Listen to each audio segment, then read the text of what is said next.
In the summer of 2011, as a tourist, I visited the rainforests of Borneo for the very first time.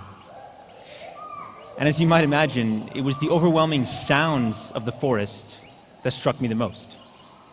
There's this constant cacophony of noise. Some things actually do stick out. For example, this here is a big bird, a hornbill, a rhinoceros hornbill. This buzzing is a cicada. This is a family of gibbons that's actually singing to each other over a great distance.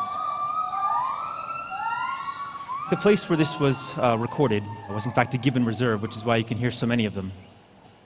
But in fact, the most important noise that was coming out of the forest that time was one that I didn't notice. And in fact, nobody there had actually noticed it.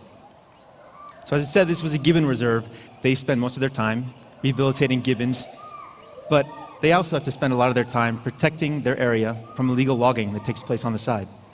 And so if we take the sound of the forest, and we actually turn down the gibbons, and the insects, and the rest, in the background the entire time, in the recording that you heard, was the sound of a chainsaw at great distance.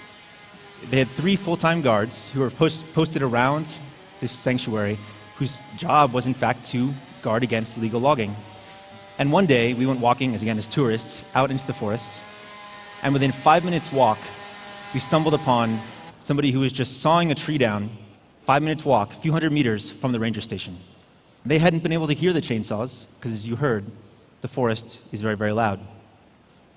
It struck me as quite unacceptable, right? That in this modern time, just a few hundred meters away from a ranger station, in a sanctuary, that in fact nobody could hear someone when a chainsaw gets fired up. I mean, it sounds impossible. But in fact, it was quite true. So how do we stop illegal logging, right? It's really tempting as an engineer always to come up with a high-tech, super crazy high-tech solution. But in fact, you're in the rainforest. It has to be simple. It has to be scalable. And so in fact, what we also noticed while we were there was that everything we needed was already there. We could build a system that would allow us to stop this using what's already there. Who was there? What was already in the forest? Well, we had people. We had this group there that was dedicated, 3 full-time guards that was dedicated to go and stop it. But they just needed to know what was happening out in the forest.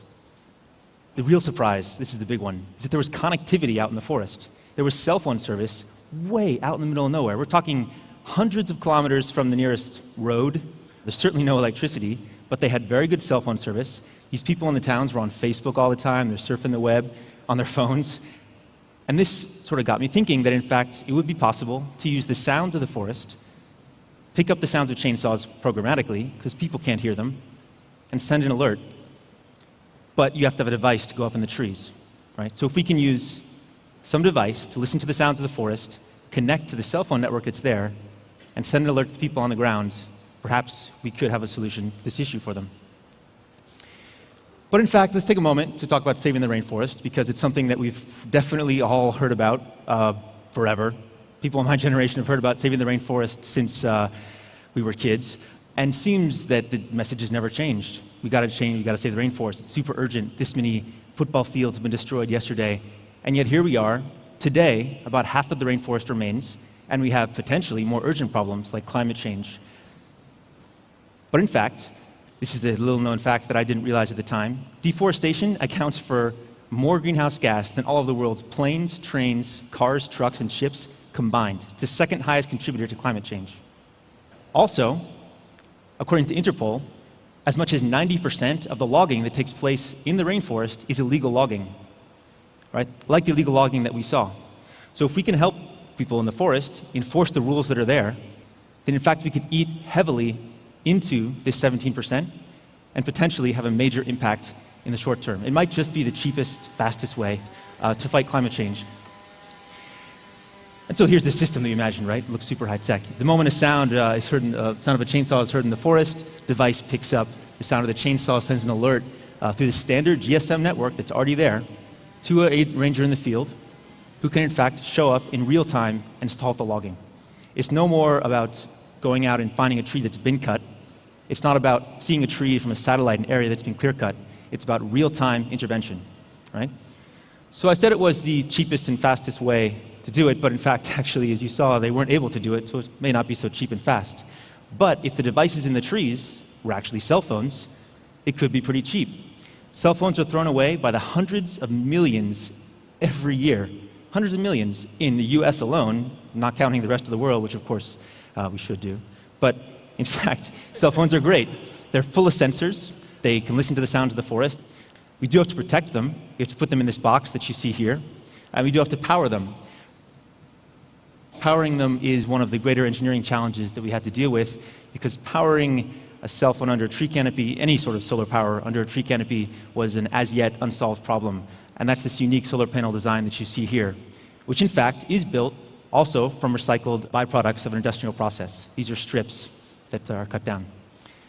So this is me putting it all together in my parents' garage, actually. Thanks very much to them for allowing me to do that. As you can see, this is a device up in a tree. What you can see from here, perhaps, is that they are pretty well obscured up in the tree canopy at a distance. That's important because although they are able to hear chainsaw noises up to 1 kilometer in the distance, allowing them to cover about 3 square kilometers, if this one were to take them, it would make the area unprotected. So, does it actually work? Well, to test it, we took it back to Indonesia, not the same place, but another place, to another gibbon reserve that was threatened daily by illegal logging. On the very second day, it picked up illegal chainsaw noises. We were able to get a real-time alert. I got an email on my phone. Actually, we just climbed the tree. Everyone had just gotten back down. All these guys are smoking cigarettes. And then I get an email, and we all quiet down. And in fact, you can hear the chainsaw really, really faint in the background, but no one had noticed it until that moment.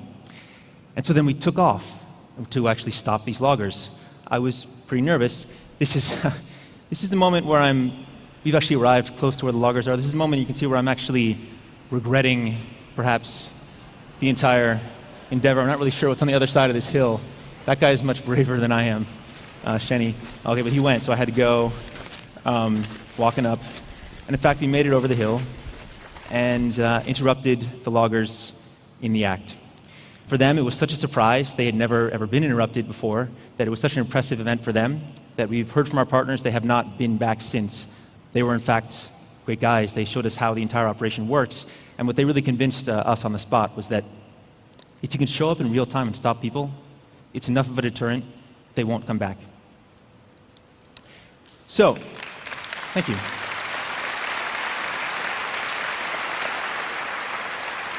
Thank you. Word of this spread, possibly because we told a lot of people. And in fact, then some really amazing stuff started to happen. People from around the world started to send us emails, phone calls. What we saw was that people throughout Asia, people throughout Africa, people throughout South America, they told us that they could use it too. And what's most important, what we'd found that we thought might be exceptional, in the forest there was pretty good cell phone service. That was not exceptional, we were told. And that particularly is on the periphery of the forests that are most under threat. And then something really amazing happened, which was that people started sending us their own old cell phones. So in fact, what we have now is a system where we can use people on the ground, people who are already there, who can both improve and use the existing connectivity, and we're using old cell phones that are being sent to us with people around the world that want their phones to be doing something else in their afterlife, so to speak. And if the rest of the device can be completely recycled, then we believe it's an entirely upcycled device. So again, this didn't come because of any sort of high-tech solution. It just came from using what's already there. And I'm thoroughly convinced that if it's not phones, that there's always going to be enough there that you can build similar solutions that can be very effective in new contexts. Thank you very much.